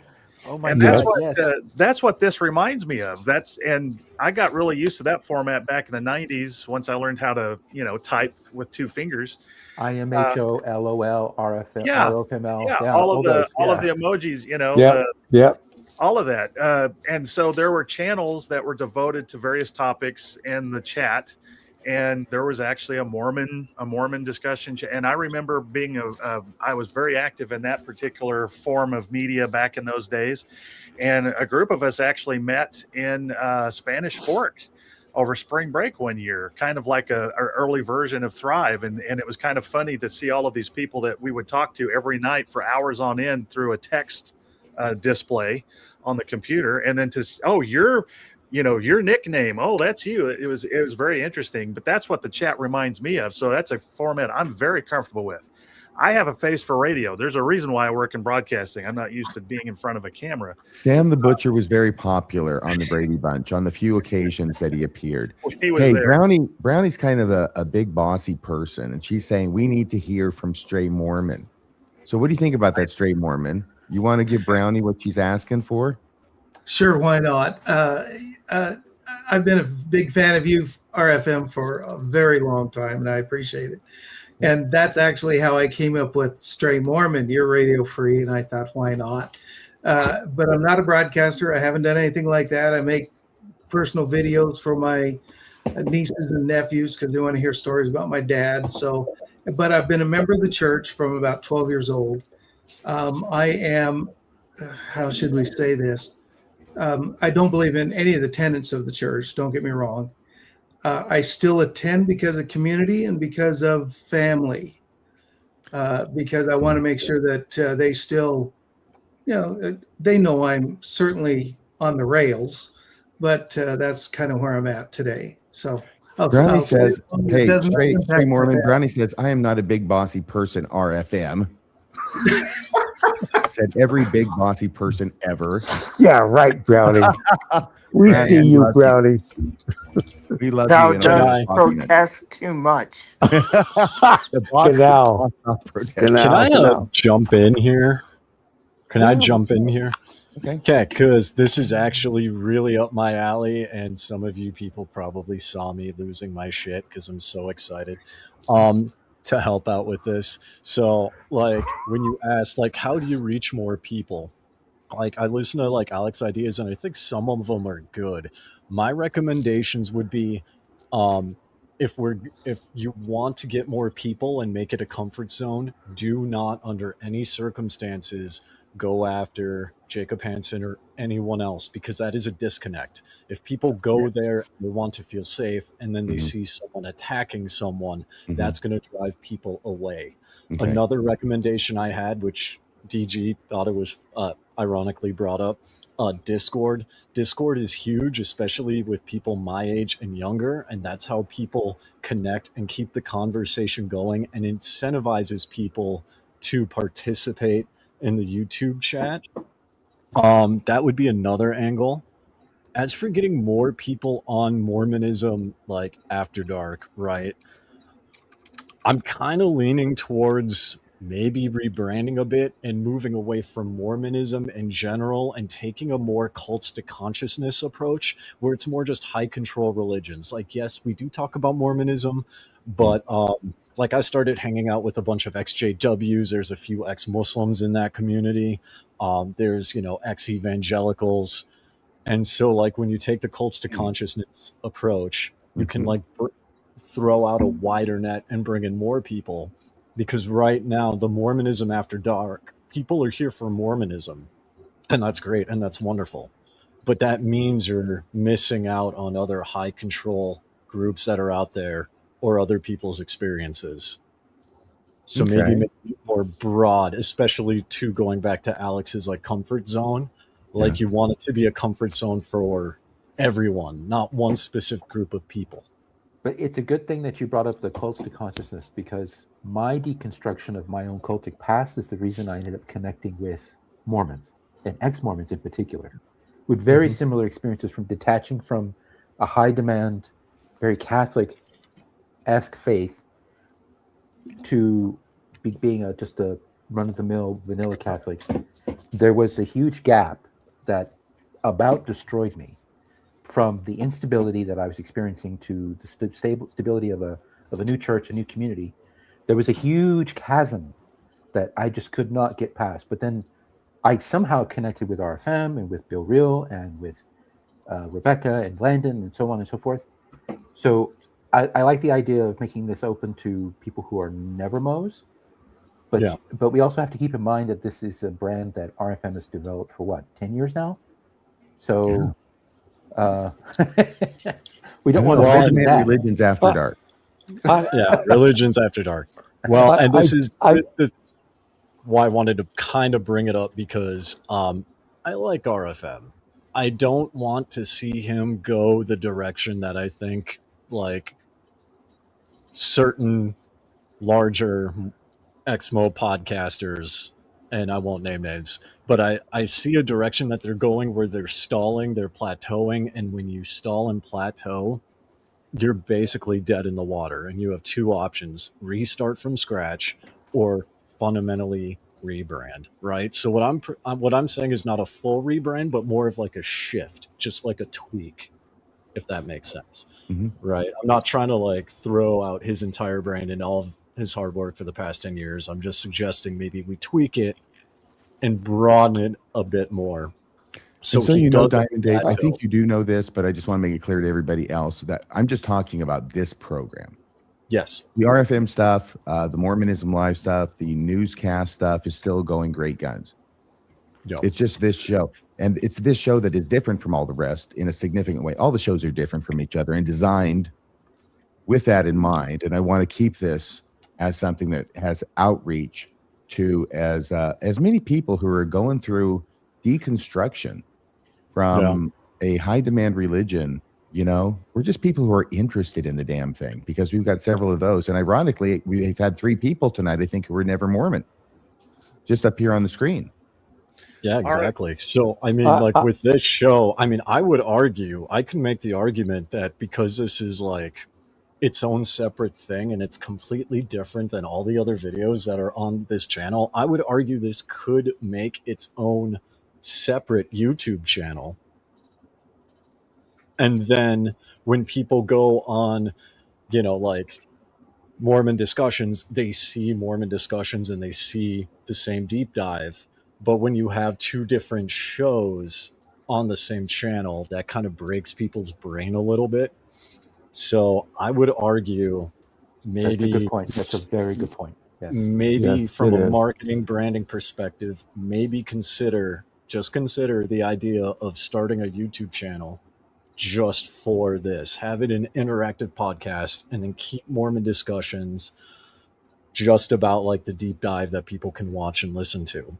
Okay, I'll bring that up with Bill. I have a question. Oh. Yes, who's that? Is that Stray? That's Tim. Yeah, I was just going to say that a lot of people are used to the old format. I think you may be losing people because they're used to the old format and it's not what they come to see. Yeah. But I also believe that this great format here eventually, I don't know what eventually means, but eventually will catch on, and people will start to come back for this. This is a different call-in show. It's kind of like a call-in show. I like it. I appreciate it. I'm amazed that I was able to get in quite quickly. That was kind of nice. But it was just the idea that I think that this format can have a different, possibly slightly different audience. Personally, I still like to stick with Mormonism, and that's what I know. That's what I would choose to continue to go down the road of. If the dialogue changed a little bit too much, I may lose interest. Right? I'm not saying yes or no, but yeah, that's the idea. Is that I think people will catch on eventually to this new format. That's my thinking. You could also tie the two YouTube channels together, so that way when people go to Mormon discussions, they could also see, hey, here is an option. And then when people see the call-in channel, they'd be like, okay, who's this RFM guy? Oh, he does Mormon discussions. What's that? Now you have like a funnel to Mormon discussions. So you use this to bring an entirely new audience to Mormon discussions, right? You just got to choose. You just really got to choose which one is going to be your main, which I think is going to be Mormon discussions, and then have everything else just funnel into that. Mm-hmm. So you bring people in from all over and have Mormon discussions be your engine. Okay, well, I've made some notes of that, and I'm going to bring that up to Bill and see what he thinks. And we'll could also message me on Facebook because other people want to say stuff, but I have a lot of ideas on this because this is actually Tim. Go to Tim. Tim wants to talk. Let Tim talk. Hold on, Tim, you have your hand raised. I was wondering when you decided to change from phone calls to this. Mm-hmm. This what is format? Can't think of the right word. Format. Thank you. Who made it and why? We both made it. Bill mainly made it, but it's because the phone call system was crap. Okay. I like this much better, and I think that this was an improvement. Yes, we had greatness thrust upon us in this case. Okay. I just want to chime in and say that this has been fantastic for me personally. Like, I have just enjoyed meeting all of you guys, and I've been watching Exmo content for a while now, and then to actually be calling and like get to meet RFM or get to talk to him a little bit and just get some thoughts and just kind of put some stuff out there. And so this has been, I think DG said too, therapy. It's been therapy for me too. So, and if I can add real quick, one of the critical features or functions of this for me, aside from therapy and a whole lot of other things, to kind of go back to what Diamond Dave is referencing, I think one of the strengths of this RFM, and pass this along to Bill and the others, is how well this dovetails into the other content you're already producing. For me, this gave me a chance to come on and say, I really liked that episode y'all did on Monday with the newscast about that story. Or I have a question about what y'all talked about on Mormonism Live. This connects the feedback loop with your audience and gives us a chance to ask you as content creators, okay, what about, did y'all consider this thought? Or you asked your guest this question, but what about, this helps us connect the feedback that we're able to, when we're consuming all the other content that y'all are creating. This is the outlet for us as your viewers to comment back and to participate in all that other wonderful stuff that y'all are doing the rest of the week. So that's an important function, I think, that MAD has typically served. Maybe we're straying away from that with this particular format, maybe not too much, but this allows us a chance to ask you as the creators of the content, the questions or points that we would like to make. And this also makes me feel better about not answering all my DMs or emails in a timely manner, because you can come on the show and ask me yourself now, or you can read your email that you sent me, however long ago it was, Alex, that you sent me that email. Once again, I apologize. And if I can say, number one, great show on Wednesday. Number two, like that was fantastic. It was. I know very little about McConkie, because I've never been Mormon, so I've just heard it through ex-Mormon references and whatnot. Like I had a general idea of his importance to the church, but that was a fantastic, snarky, unpleasant letter that he sent back. That authoritarian garb of. Anyway, that wasn't my point. It was a great show. You guys did a great job. Thank you. For me, I've been looking forward to this all week. I love this format. I observed it when it first started. I participated last week. I'm participating now. Although I have to figure out how to do the live chat and this at the same time. At some point, we will want to see you. All right. I'll unveil my beady eyes, my mustache, my double chin. I'll do it. All of it. All of it. Just remember this when you're thinking about McConkie, is he only quotes himself and nobody else, maybe sometimes his father-in-law. But if you go to look at the same thing. But if you go to look at any of his books, he always refers back to another writing of his. Kind of like vanity quotes. The ego there. Oh, he had such hubris. I mean, he came to my mission and I couldn't believe the hubris he just exuded. It was just palpable when he spoke. I was just like, man, what an asshole. I just thought, God. It sounded to me like he acted as if he were prophet. Oh, yeah. He wanted to be prophet. That's what he was hoping for. Well, I mean, when he wrote Mormon doctrine. He may be an asshole, but he's God's asshole. Yes, exactly. You know, because he wrote Mormon doctrine when he was in 70. He got away with writing Mormon doctrine. He got and you need to do an episode on that, about the McKay letter telling him to make all the corrections. Yeah. You know, I mean, and I don't know how much a first edition of Mormon Doctrine is worth now. It might be over $1,000, where it talks about the Great and Abominable Church as a Catholic Church. I mean, he was like 1958, wasn't it? Yeah, 58. Yeah, I mean, he didn't pull any punches, and it got, you know, he got less dogmatic. I mean, he was forced to make the changes by McKay. McKay said, change it or else, basically. You need to, like I said, you need to do a show on it. What McKay said is, this needs to not go into a second edition. And he put it in the second edition anyway, but he made some of the corrections. Yep. Yeah. And as it went along, and I think it had 3 or 4 publications before it was finally settled, 3 or 4 printings when it was finally like, okay, this is the way it's going to be. And then it was like 20 years or something. But it's out of print. Anyway. It's out of print. No, but it's still available. It's out of print though. 2015 was the last issue, so it's okay. I actually tried to read that book from beginning to end once. It's like reading on the John. I didn't make that. Was my that and Teachings of the Prophet Joseph Smith was my toilet reading in Germany. Yeah, that was my toilet reading. Was it your toilet paper too?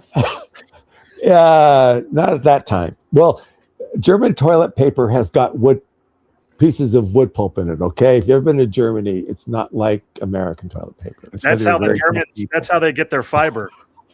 Yes. Yeah. I have never laughed while yawning until now in my life, and boy, does it suck. Yeah. Really? Is it the same, Dave? Is it the same in Mongolia? What do you mean? Is the toilet paper rough? It's very soft. It's made out of yak. Like nice normal toilet. It's still on the yak. Okay. Just wondering. I mean, I was amazed when the first time I used it and I saw splinters in it, and I thought, what in the world is this? Welcome to Germany, pal. You're welcome to Germany. Now go home. They were still rebuilding at that time, though. So I'm sure the Oh. toilet paper situation's gotten a lot better in Germany. When I was in Essen, they found an unexploded bomb that they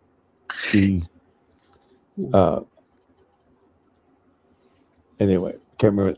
Defused. Yeah, they were building a big hole in the city center for the streetcars to go under, and they found this bomb, and it was like, are you shitting me? I mean, there was a Greek Orthodox church near city center that was still bombed out from the war.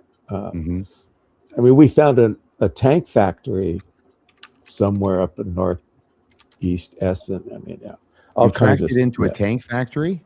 No. We were on P Day. We used to go around and find things, just have fun. I mean, we went to this one guy's house for dinner, and there were bomb craters all around it. He says, "Come on, let's go for a walk in the woods." And we're walking in the woods, and that's a bomb crater. He says, "Yeah," and you look at the pattern. Oh God, But yeah, it was concrete. It was probably 6 feet thick, and there were bomb craters on the top of it, but it was underground tank factory. KD asks, how did we go from TP to bombs? My answer is sometimes it's a very short trip. Yeah. We talked about Germany. I mean, usually the bombs come first, though. The bombs come if you recall, a few weeks ago, we went from Japan to colonoscopies. Yes, that's right. Yes, we did. So, yes, we did. Well, everybody, guess what? We're over an hour and a half. I think an hour and a half is a good time. And everybody, I'm sure you agree with me. Is there anything else you want to talk about RFM? No, because now we're so far over it. It's an hour and 46 minutes. Well, do you have any last words or words of wisdom for us all? I have no words of wisdom, but I have many last words. Here are the famous last words. The most famous last words I know of, said by, I can't remember, was it Edmund Burke? No, not Edmund Burke. He was a politician. I'm trying to think of an early Shakespearean actor who's reputed to have said on his deathbed, comedy is easy. Dying. No. Dying is easy. Comedy is hard. Comedy is hard. Dying is easy. Comedy is hard. So somebody just said that how he went there. Tim, that is how. Hallie said, Tim, that is how he got from toilet paper to bombs. Jesus Christ. That's funny. I put it up on the screen. Maybe you did. I didn't see it. You'll see it's right there on the screen when we're talking. No, but Hallie said, Tim, that is how. She was referring to how he got. This is why we need a Discord. Yes. I don't know Roger Eastman, but I kind of like the guy. He says, RFM is such a glorious smartass. So easy to love. Yeah. You'd be so easy to love. Yeah, you were very charming at Thrive, even though you were insulting just about everybody who walked up to you. But they didn't realize. Yeah, he was. He was. Yes, RFM was. Yeah. I don't insult people I really hate. Well, I insult them too, but in a different way. There's more. It's more biting. There's more invective. You had me busting up for Saturday night. I know. I thought you were having a medical emergency.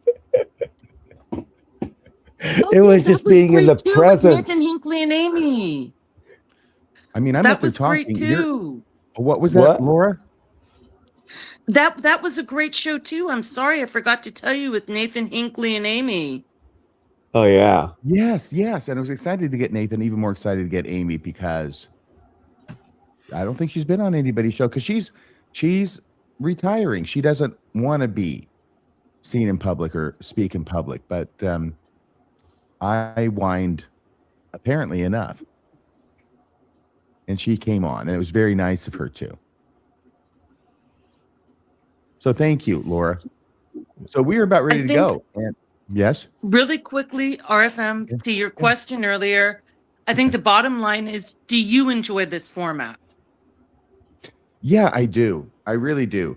The thing that was going on with me and Bill is it has something to do with our personalities, okay? And Mormonism Live was supposed to be trying to replicate just me and Bill having a phone conversation. Let me go back a little bit. We would talk on the phone with some frequency back then. Now we see each other like 3 times a week, so we don't call each other quite so much, but we still text and call. And sometimes we had very interesting conversations. Usually we would have interesting conversations and we would play off each other. I'd say something that would spark an idea in him. He'd say something that would spark an idea in me. And so it went. And a number of times we said to each other, do you think people would find it interesting if they could like listen in to this conversation? And that's what Mormonism Live was supposed to be. And then it ended up becoming very structured. And then I thought, well, why don't we do Mormonism After Dark? And we're going to do what we're going to do originally and not prepare, right? Not prepare and just let it fly and let people have fun and let the listeners drive it. And then slowly but surely that became more and more structured and it started looking just like another Mormonism Live. And the listeners were not the priority. They became a secondary concern, I think. So I agree. Yes. Okay. I'm not sure it's completely true, but there's some truth to it. So, and then Bill had these other things he wanted to do, and I thought, well, let's try and get back to the original thing. And it takes a lot more faith on my part, right? Because ultimately, I am in charge of the show. And if it fails, then it's on me, or if it doesn't go well, it's on me. But I'm trying to let all that go and just let people come on. And this has been helped by these realizations I've been going through this past week about how important this show is for people. And it's not so important that it be entertaining, though it often is, or that it be educational, which it often is. Let me know if I'm boring you, Diamond Dave. No, I haven't been to bed yet. Okay. But he's already in tomorrow. So, but none of those things are important here, right? What's important is that we get together, community. That's right. Like Tessa. That's right. I think it was Tessa. Or was no Molly. I think it was Tessa who said it, and I put it up on the screen. Community, all caps. Yeah, that's what it's about. We just have community here in the live chat, wherever. And for some people out there, this is their only community. Yeah. I mean, it is for me, quite frankly, because I don't know any ex-Mormons in Baker Dirt, so. Mm-hmm. Yeah. Well, it is one of the things when you're the same names. I'm sorry, Stray. What was it? Oh, I'm just saying that I'm not in a highly populated Mormon area, so it's the same for me. Yes, community. Yeah, and seeing the same name show up in the live chat week after week and show to show, it tells me that this is something that could have its own show. It is. I mean, you have a core audience already. And they will follow you as you migrate over there. No. Where am I migrating to? Tim? Hey, you guys, will you follow RFM if he creates a new YouTube channel just for Mormonism Live? Say yes or no in the chat. Morning After Dark, Tim. After Dark. Oh, excuse me. Mormonism After Life. Mormonism After Dark. That's what I don't want the show to become. Hey, it's like Friday. My brain's fried. It's been a long day. Afterlife. It's hot. Is it hot down there in Bakersfield? It was in the 90s today. It's getting hot. Nobody lives there. Don't get me started. Don't get me started. Oh my gosh. Well, okay. So thank you everybody for all the ideas, and I appreciate them. Obviously, I have to talk with Bill about this because he's the guy who is the owner. He's the big cheese. He's the one who makes the decisions, and we'll see about that. Okay. But until then, I want everybody to know that I'm committed, certainly for at least 3 months' time, probably beyond that, but at least 3 months, to continue this show in the way that we're doing it, to have a place where we can come to on Friday night and hang out together and just have some good times and some community. Okay? All right. Well, I don't think we have any, oh yeah, there is. I always forget this. There is actually some kind of a thing that goes off the air. See, this tells you how much I've been involved in this. Bill has done this all the time, and I have to learn this on my own. I'm 18 years old, and I'm just learning to walk is what it is. So I'm going to do this now, okay? So everybody, if you have any final words, say them now, because we're about to go off the air. Be safe. Good night. Have a good weekend, everybody. Enjoy it. Enjoy your second You Saturday. too. I'll Thank see you you. on Tuesday, Tim. All right. Yeah. I'll try and make it on Tuesday, Tim. It's okay. Okay. Alex, DG, Stray. No. Good night. I can barely breathe, so I'm just struggling here. Okay. Well, thank you all for being here. I appreciate it. I'll be here next week and the week after that. All right. And I hope you'll join And me. I would Tell like your to friends. see more people from the chat come on the show rather than just me all the time. Well, hopefully they'll do that. Hopefully they'll Because do that. Laura has shown us that you don't have to show your face if you don't want to. If you are in a Right. state of déshabillé, you can just have no face at all. It can just be your voice. God. Right on. Right on. All right, everybody. So tomorrow night, I got to tell you, tomorrow night, it's going to be good. It's going to be so good. It's RFM. Treasure It'll be chest. starting- I Treasure think- quest, right? Yes, in the that's temple. right, you have Temple John endowment. Marvel. Summoning spirits from the prayer circle. Oh my gosh. I'm sorry. And I John couldn't is help it. I'm really by excited the about it. way, It's not totally clickbait either. John Londwall is one tall man. Thank you, Jim. Yes. I that mean, all, Tim? when I That met him, I was going, "Whoa!" Man. And He's a very tall guy. he's a very tall guy Yes. He and is. fun and fun. Yes. Yes. But he's so tall he can kiss John DeLynn on the lips without standing on tiptoe. That's right. I didn't say he did. Not that there would be anything wrong with that. Okay, I'm going to let it go here. Everybody, thanks for joining me. I appreciate it. We'll see you next week. Bye-bye.